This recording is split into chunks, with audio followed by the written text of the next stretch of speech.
Alors, nous allons recevoir à présent notre deuxième invité. Il s'agit de Mardoché Nsele. Il est cadre du Front des indépendants démocrates chrétiens FIDEC, le parti de Fifi Masuka. Je vous dis bonsoir et merci d'avoir répondu à notre invitation. Merci beaucoup, merci. Alors, comme vous le savez, l'actualité reste dominée par la situation sécuritaire dans l'Est du pays. Il y a des efforts qui sont faits justement par le gouvernement pour endiguer cette crise sécuritaire qui s'enlise visiblement. D'abord, j'aimerais avoir, avant l'entrée en matière, les nouvelles de votre parti politique, le FIDEC. Comment il se porte? Merci beaucoup. Le parti se porte bien. L'autorité morale aussi se porte très bien. Donc aujourd'hui, nous avons un nouveau président ad intérim, honorable Dédé Mpassal Kwebo. Je le salue là où il est. Je voudrais aussi profiter de cette occasion pour présenter toutes mes condoléances aux familles qui ont perdu le leur à Goma. Je présente ces mêmes condoléances au président public Félix Tshisekedi et à toutes les autorités, et nos familles, nos frères et sœurs qui sont à Goma. Et puis, je réitère mon soutien. On parle de plus de 3000 morts. Hein. Bien sûr, aux forces loyalistes, la FARDC et le patriote Ouazalendo, engagés au front pour imposer la paix, et la position que j'ai toujours soutenue. Alors, en dehors de ça, moi je suis sur ce plateau, pas pour parler comme mon prédécesseur, j'appuie Joël Kadé, j'ai vraiment appuyé ses positions. Alors vous dites que le parti se porte bien. Au jour d'aujourd'hui, il y a des appels qui sont lancés, notamment pour que le jeune adhère au sein des forces armées. Est-ce que au sein de votre parti, y a-t-il déjà un quota qui est prévu pour envoyer les jeunes au sein de l'armée? Bien sûr, vous avez vu d'abord avec l'appel du chef de l'État Félix Antoine Tshisekedi, lors de son adresse, Lualaba a directement répondu. Il y a plus de 350 jeunes qui se sont déjà enrôlés et les enrôlements continuent. Là, c'est exclusivement pour le Lualaba. Mais au niveau du parti, nous avons un projet, nous avons déjà travaillé et bientôt nous allons nous déployer chacun dans sa province pour essayer de travailler, n'est-ce pas? Et puis mobiliser la jeunesse, à intégrer la FARDC. C'est parmi nos priorités. Nous voulons faire la guerre. Donc, alors nous sommes en plein contexte de crise sécuritaire. Le président de la République avait pris la parole il y a quelques jours, vous l'avez suivi. Il a notamment promis une riposte rigoureuse. D'abord, personnellement, comment vous avez accueilli ce discours du chef de l'État? C'est un discours très déterminant, un discours très important, et un discours qui était adapté au niveau des difficultés, aux hostilités que subissaient nos frères. L'humiliation que la République démocratique du Congo a subie, n'est-ce pas, par la présence de troupes rwandaises, les RDF qui soutenaient, n'est-ce pas, le supplétif de 1-23, n'est-ce pas, à Goma. Vous savez, ce discours, c'est un discours qui a éveillé, n'est-ce pas, un autre niveau de patriotisme dans le chef des Congolais, et surtout celle de l'Est. Que personne ne trompe l'autre.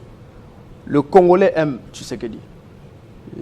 La population du Nord Kivu, même la population du Sud Kivu, soutiennent Félix Antoine Tshisekedi dans sa démarche. Est-ce que ce discours avait atteint sa cible? Bien sûr. C'était quoi la cible ou qui la cible? Non. D'abord, les discours s'adressaient d'abord aux Congolais, à la FARDC, au Ouazalendo, mais pourquoi pas aussi à l'ennemi qui nous agresse, n'est-ce pas? Et ceux qui le soutiennent. Ce que vous devez comprendre, ce que les Congolais doivent comprendre de cette situation. Moi, je n'étais pas préparé à me présenter aujourd'hui à la Télé 50. Normalement, je me suis préparé. Hier, je me suis dit, je vais passer pour faire entendre ma voix. Je suis vraiment contre cette idée-là de négocier à l'interne, avoir des dialogues à l'interne. Pourquoi on doit avoir des dialogues à l'interne? Parce que la question de l'Est, ce n'est pas une question de l'UDP, ce n'est pas une question de Fayoul avec sa famille politique, ce n'est pas une question de l'ensemble pour la République, et sais-je encore. C'est une agression rwandaise. Et ceux qui sont en train de mourir ne sont pas de l'UDP ni de l'ensemble, c'est la population congolaise qui est victime de cette agression rwandaise. Il y a la complicité de quelques Congolais inconscients qui ont facilité, n'est-ce pas, cette agression rwandaise. Et vous trouvez le président public seul contre plusieurs hypocrites au sein des institutions, plusieurs hypocrites dans les zones opérationnelles, dans les commandements. Parce que ici, je voudrais dire aux Congolais, nous pouvons avoir 150 000 hommes, nous sommes bien, nous avons un armement, nous sommes déterminés de faire la guerre. Mais si au niveau du commandement, nous avons des hypocrites, nous avons des traîtres, ils vont vous donner de mauvais coordonnées. Vous allez bombarder là où il n'y a pas l'ennemi. Quelles sont vos craintes? Alors, c'est que quelles sont vos craintes? Je suis en train d'évoluer. Vous n'êtes pas pour le dialogue, vous n'êtes pas pour oui. la négociation. Avant d'en arriver là, je voudrais vous dire une chose.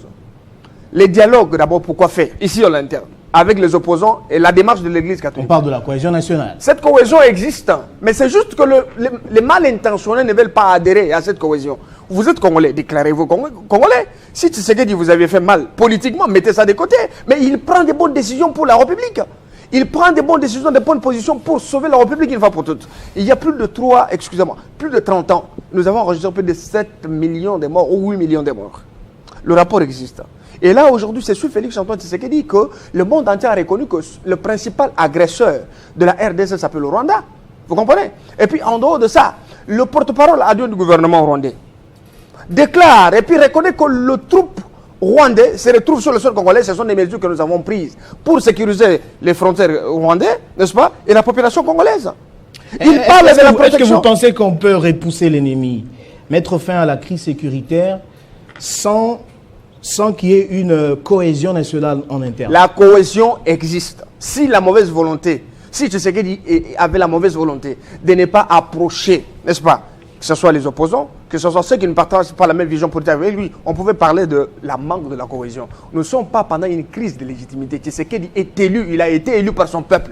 Et jusqu'à maintenant, toutes les positions qu'il prend, la population l'appuie. Les opposants, entre guillemets, devraient accompagner leur frère, Félix Tshisekedi, dans sa prise de position pour que cette riposte rigoureuse et coordonnée puisse être effective. Je suis, moi, personnellement, mécontent pour que le catholique s'organise pour dire, voilà, nous allons consulter les autres pour qu'il y ait cohésion nationale. Mais c'est faux, c'est une démarche que moi, je n'appuie jamais. Parce que j'ai vu le cardinal... Je reste quand même dans ma soif. Bien sûr. Quelles sont vos craintes, en fait? Moi, pourquoi je suis vous êtes contre? La crainte, hein, c'est que les mêmes effets, excusez-moi, les mêmes causes produisent les mêmes effets. Le dialogue, les négociations, nous en avons autant. Je peux vous en compter, ce sont des centaines de négociations, de dialogues qui n'ont abouti à rien, les Congolais continuent à souffrir. Mais aujourd'hui, il y a c'est Félix Tshisekedi, qui a dit non, nous allons répondre. Nous sommes un pays souverain. Je voudrais que ce dialogue intervienne après avoir repoussé l'ennemi jusqu'à dehors des forêts congolais. Et d'ailleurs, au besoin, que les Congolais aillent aussi occuper quelques zones au Rwanda, n'est-ce pas, pour leur faire comprendre que nous avons pris des mesures comme vous l'avez aussi prises. Nous sommes sur le sol rwandais pour protéger les frontières congolais, ainsi de suite. Je vais plus loin pour parler de ces négociations. 2009, mon frère, 2013, nous avons connu le dialogue. Les concessions que le Congo a fait aux rebelles, c'était énorme. C'était énorme. Dans les services de sécurité, les services dans l'armée, vous avez des expatriés qui viennent ici, qui ne connaissent pas vos cultures, votre administration, ils sont ici imposés comme des colonels, des généraux, ils sont ici. Et ce sont les mêmes qui ont été reconduits à Goma, à Bukavu, pour coordonner, pour faire ceci. Ils devraient exécuter leur mission. Et vous savez pourquoi ils ont été brassés, intégrés dans les institutions? Et cette mission continue. Vous savez qu'ils vont lâcher, ils ne vont pas lâcher. Et nous c'est ce que vous redoutez, si j'essaie de vous comprendre, oui. Ce sont les objectifs politiques. L'agenda caché du Rwanda, oui. N'est-ce pas? Parce que les objectifs politiques de ce dialogue, si jamais il y a un dialogue, les objectifs politiques pourraient être, par exemple, les partages des postes. C'est ce que vous redoutez. Je voudrais aller même plus loin. Les mêmes choses, ce qui s'est passé en 2009, ce qui s'est passé en 2013, cherche à se reproduire ici, avec cette pression que subit le président public seul dans sa position, mais il n'est pas seul. Tu sais qu'il y a son peuple. Si un individu de 3, 4, 5, 6 croit peut-être que non, ils peuvent faire pression, ils peuvent instrumentaliser la presse, les médias pour commencer à jeter du discrédit sur le président, la population elle est déjà mature. Aujourd'hui, tout le monde attend. Vous dites que la population est avec Tshisekedi. Est-ce que cette population est-elle suffisamment mobilisée? A-t-elle pris conscience de la situation que traverse le pays? Est-ce que les gens peuvent, on peut analyser, que personne ne se trompe. Tshisekedi a encore la plénitude de la jouissance de sa légitimité en tant que président élu. Et les décisions, les positions qu'il prend sont appuyées par son peuple. Parce que là, la souveraineté de notre pays est violée. Nous sommes humiliés. Notre population est tombée. Mais d'abord, à la table des négociations, nous, on amène quoi? On amène quoi d'abord de pertinent? Vous comprenez? Nous avons subi. Nous avons perdu. Nous sommes attaqués, notre souveraineté est laissée, et c'est nous qui proposons le voie pacifique pour aller, c'est pas moi, proposer la voie de négociation, ainsi de suite. Et les pays qui soutiennent cette négociation, vous savez que ce sont ceux qui sont de mèche avec le Rwanda, ceux qui le soutiennent. Moi, je suis d'avis que la RDC déclare la guerre. Okay. Et je vais aller plus loin pour dire. C'est ça la solution que vous suggérez? La solution que moi je veux, c'est que les Congolais sont prêts, n'est-ce pas, à faire la guerre au Rwanda pour imposer la paix. Vous savez ce que ça implique, la guerre? Qui aime la paix? Les dégâts collatéraux, pour faire la guerre, il faut être prêt logistiquement, il faut être prêt. Et il faut aussi avoir des alliés. Mais qui vous a dit que logistiquement que nous ne sommes pas prêts? Nous sommes prêts, nous avons de la logistique. Nous avons des troupes. Mais nous avons un mauvais commandement. Et cette hypocrisie en face du président public, c'est une trahison pour nos peuples parce que nous l'avons mis là-bas. Et le président fait notre volonté, il appuie son peuple. Il est prêt à faire la guerre, repousser et faire respecter les Congolais. Et nous devons imposer la paix à travers les armes, pas avec des négociations. Nous en avons, on fait que nous rouler, on fait que nous intimider, on fait que nous menacer. Nous sommes capables d'imposer notre paix sans l'aide étrangère. Vous savez que pendant que nous allons attaquer le Rwanda en guerre, il n'y aura pas 2 ou 3 pays puissants qui voudront aussi nous accompagner. Parce que tous ne veulent pas passer par le Rwanda pour voler le minerai. Il y a ceux qui veulent venir par la grande porte. C'est que moi je dis, c'est que je conseille au président public Félix Tshisekedi de ne pas se présenter, n'est-ce pas, le samedi et participer à ce fameux sommet mixte. Je ne suis pas d'accord. Je vous dis, je ne suis pas d'accord. Je ne suis pas d'accord. Je ne suis pas le seul. Plusieurs personnes n'aimeraient pas voir le président Tshisekedi dans ce genre de négociations. Et puis de toi, nous sommes derrière sa position de ne pas négocier avec le diable. Et puis de toi, la démarche de l'Église catholique n'est pas appuyée par ce peuple. Parce que cette démarche cache une certaine hypocrisie, une certaine complicité. Vous avez vu le comportement du cardinal Ambongo ici, apprécier le président rwandais. Vous avez suivi, Joël Kadé l'a signalé ici. Et nous allons accepter que ce genre d'hypocrisie continue. Pourquoi? Alors vous êtes contre le dialogue. Je suis contre le dialogue. Et pourtant, oui. Le pouvoir actuel aurait, je le dis au conditionnel, aurait opté pour la négociation d'après le président de l'Assemblée nationale. Moi, je suis... Qu'il a affirmé hier lors de l'ouverture de la session extraordinaire. Je vais parler du président. Oui. Vital Kamerhe a affirmé que le chef de l'État veut dialoguer, mais pas pour vendre le pays. Qu'est-ce que ça signifie? S'il vous plaît, le président de l'Assemblée nationale, honorable Vital Kamerhe, que je respecte beaucoup, hier, je n'étais pas d'accord avec lui. Je n'étais pas d'accord avec les attitudes des présidents des institutions, l'Assemblée nationale et le Sénat. Nous sommes menacés. Les gens qui sont morts là-bas, peut-être on n'a pas tiré dans la famille du président Kamerhe. On n'a pas bombardé dans la famille de l'honorable Sama Lukonde. Mais les gens sont morts là-bas. Le président public souffre. Il a besoin de nous faire respecter et que l'autorité de l'État soit restaurée par les armes. L'ONU parle même d'un bilan encore provisoire. S'il vous plaît, le président de l'Assemblée dit, voilà, nous allons nous réunir dans la session extraordinaire, pas pour faire la guerre, n'est-ce pas? Mais ils ont abouti à la mise en place d'une commission spéciale d'évaluation de la situation pour proposer des solutions. On n'a pas besoin de ça. Qui est ce Congolais à ce moment qui a besoin d'attendre qu'une commission leur propose des voies pacifiques? Des voies pacifiques? Et vous allez me dire qu'après négociation et tout ce qu'on aura comme concession à faire, la pression qu'on va recevoir dans ces assises, de faire avec les rebelles, qui nous ont tués. Et puis, c'est flagrant, tout le monde observe comment est-ce que le sang coule à Goma et qu'on menace même de prendre Bukavu. Nous sommes Vital Kamerhe n'est pas quand même, c'est quand même un dignitaire du régime. On n'a pas question de ça. Oui. Est-ce que ça ne veut pas dire que... Ce n'est pas l'attitude qu'il devrait avoir. Cette attitude-là. Il ne le dit pas en vain. La session extraordinaire. Il a eu peut-être à échanger. Moi, c'est mon point de vue. Avec le président. Je suis en train de réfléchir à haute voix. Ok. Tous ceux, les généraux, les colonels qui sont sortis de la RCD, de la CNDP, qui ont intégré les institutions, ils ont été révoqués ou pas? Alors, ces gens qui sont entrés ici dans les institutions, les autres sont des ministres, ainsi de suite. Vous savez que ces gens-là, en les intégrant lors des brassards 2009 et 2013, ils n'avaient pas une mission? Et cette mission a pris fin? Et pourquoi, là-bas, le gouvernement rwandais vous parle de 100 000 réfugiés congolais qui sont au Rwanda, qui cherchent à rentrer ici? Vous connaissez ce Rwandais-là? Vous connaissez ces réfugiés congolais? On parle de 300 000 réfugiés congolais qui seraient en Ouganda. Et vous voyez aujourd'hui Ouganda déployer ses militaires à la frontière de Beni et Lubero. Vous faites allusion à quoi? Un cessez-le-feu unilatéral. Mais vous pouvez vous faire des idées. Un cessez-le-feu dans les contextes que nous avons aujourd'hui doit être le fruit d'un consensus entre les deux parties prenantes à la guerre. Vous comprenez? Un cessez-le-feu unilatéral, c'est une stratégie de guerre pour avertir. Avons-nous des alliés pour faire la guerre, pour nous engager sur cette voie? Parce que vous insistez sur le fait que nous devons faire la guerre au Rwanda. Ouais. On sait que pour faire la guerre, il faut avoir des alliés, des pays, des puissances qui vont devoir vous accompagner dans cette démarche. Est-ce qu'aujourd'hui Kinshasa est sûr d'avoir des alliés?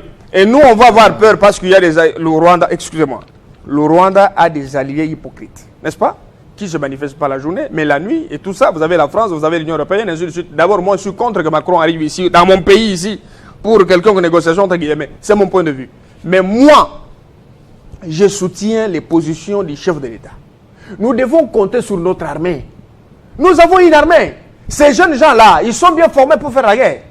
Nous avons des experts, nous avons des quelle est la position du chef de l'État, notamment pas de négociations avec nous n'avons pas besoin. Si aujourd'hui le président est appuyé, il est soutenu par l'ensemble de la population congolaise, c'est par rapport à sa ferme position de ne pas négocier avec le rebelle du M23. Il avait dit que c'est la ligne rouge. Hein. Bien sûr, il avait dit. Mais jusqu'à maintenant, même s'il y a des hypocrites qui ne veulent pas dire la vérité au président, il faut leur dire que quand on sent de l'opinion, la population est contente d'avoir un président aujourd'hui qui refuse de négocier avec le diable pour que ce qui s'était passé en 2020, 2009 et 2013 ne puisse pas se reprendre, excusez-moi. Vous devez encore avoir 40% de la communauté victime aujourd'hui, parce que nous avons plus de centaines, n'est-ce pas, de minorités ici au Congo, plus de 400 groupes ethniques.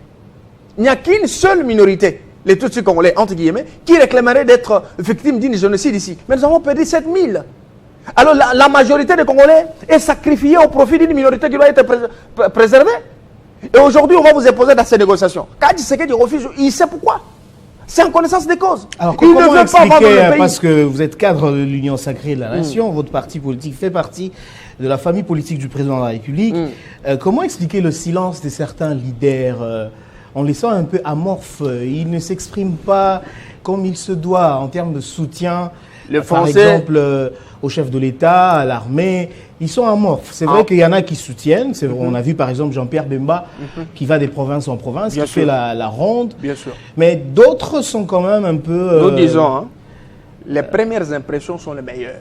La première position que la personne t'affiche, c'est ça, sa vraie nature. Ceux qui sont pour, ceux qui soutiennent le chef de l'État, ils se sont déjà manifestés. Ils sont sur le terrain en train de travailler. Ils sont en train de mobiliser la jeunesse pour aller intégrer le RDC. Ils sont en train de faire des communiqués, ainsi de suite. Mais je vous dis, ceux qui sont réticents, ils sont hypocrites. Qu'on ne se vale pas la face. Donc il y a de l'hypocrisie au sein de l'Union sacrée. Bien sûr. Alors ce que moi je vous dis, c'est qu'aujourd'hui, nous avons intérêt à protéger nos frontières, notre population par un rapport de force. Le chef de l'État a appuyé toutes les voies pacifiques, les voies diplomatiques. Tshisekedi n'est pas redevable à quelqu'un. Le chef de l'État a proposé même au gouvernement rwandais, n'est-ce pas? Oui. Des partenariats 50-50. Venez avec vos entreprises, vous avez besoin de minerais, n'est-ce pas? Venez dans la voie légale. Vous avez besoin de l'or, vous avez besoin de la tantane, nous on gagne 50, vous avez aussi 50, ainsi de suite. Il y a des intérêts, il y a beaucoup de choses. Êtes-vous d'avis que nous sommes en train de faire face à une guerre économique? Bon, nous, Congolais, allons-y dans cette logique. Nous, Congolais, nous sommes victimes de nos richesses. Vous comprenez? La particularité, n'est-ce pas? L'accent qui est mis, parce que c'est comme un éléphant, non? Un éléphant, on a mangé, mais on n'a même pas fini sa botte. N'est-ce pas? Donc, balai, il va citer, attends, le citer, nous sommes encore là. Alors, on ne va pas nous laisser à l'aise. Pour qu'on soit à l'aise, nous devons bâtir une armée solide et républicaine, capable de représenter une menace pour tous ceux qui oseraient venir voler, et puis, à travers les disparitions de nos compatriotes qui sont à l'Est. Ça, c'est un. Et puis, de deux. Fondamental. Hein? Bien sûr. Ce qui est important pour le moment, les médias congolais ici, nous sommes en période de guerre. Nous sommes agressés, mais on devrait prendre des mesures, de suspendre quelques programmes publicitaires de distraction qui nous enlèvent l'idée de la souffrance de ce qui se passe à l'Est. Ça devrait se faire. De trois, nous devrions suspendre, ou soit réduire, n'est-ce pas, les activités politiques sur toute la République. Ce qu'on devrait faire pour se concentrer, notre idée, notre concentration devrait aller à l'Est de la République. Oui. Moi, j'ai compris le jour que les Conquérants ont manifesté ici, que les Congos ne seraient jamais balkanisés ni divisés. Parce que c'est à l'Est où ça se passe. Mais j'ai vu les gens tristes au Bas-Congo, dans le Bandundu, dans le Kasaï, dans le Haut-Katanga. J'ai vu tout Congolais alerté. Dans le Maniema. Ils étaient tristes parce que leurs frères sont en train de mourir, ils sont en train de disparaître. Et alors, nous sommes victimes de ça juste parce que nous ne sommes pas redevables au Rwanda. Nous n'avons pas la dette du Rwanda, ni de la communauté internationale. Seul Congo peut compter sur les Congolais. Elle est vraie.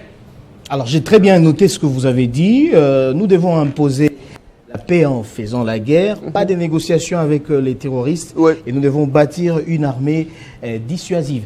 Quelle est l'attitude que devrait adopter en ce temps-ci la population?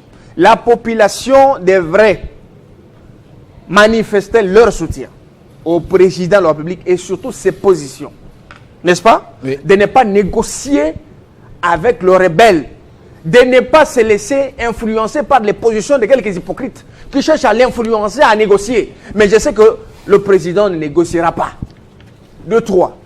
Rapidement, La population aussi devrait être éveillée, se comporter à des agents de renseignement pour ne pas laisser la porte ouverte, n'est-ce pas, à quelques infiltrés. Et nous devons être éveillés pour protéger notre pays, protéger notre pouvoir, notre souveraineté, et puis accompagner le président public et notre armée qui jusqu'à maintenant souffre d'un problème de commandement parce qu'il y a eu des hypocrites, n'est-ce pas, qui cherchaient à rouler le président d'une manière ou d'une autre. Mais la population, nous restons vigilants, nous accompagnons notre président et nous lui demandons que nous sommes derrière lui, qu'il use de toute sa sagesse, de rester dans sa position. Même si 3, 4, 5 personnes ne sont pas avec lui, mais qu'il sache que la population congolaise est avec lui. Alors, ce sera là votre dernier mot, monsieur Mardochée Sélé. Je rappelle que vous êtes cadre du Front des indépendants, démocrate chrétien FIDEC de la gouverneure Fifi Masuka, gouverneure de Lualaba. Merci d'avoir répondu à notre invitation. Merci beaucoup. On va prendre à présent notre troisième et dernier invité.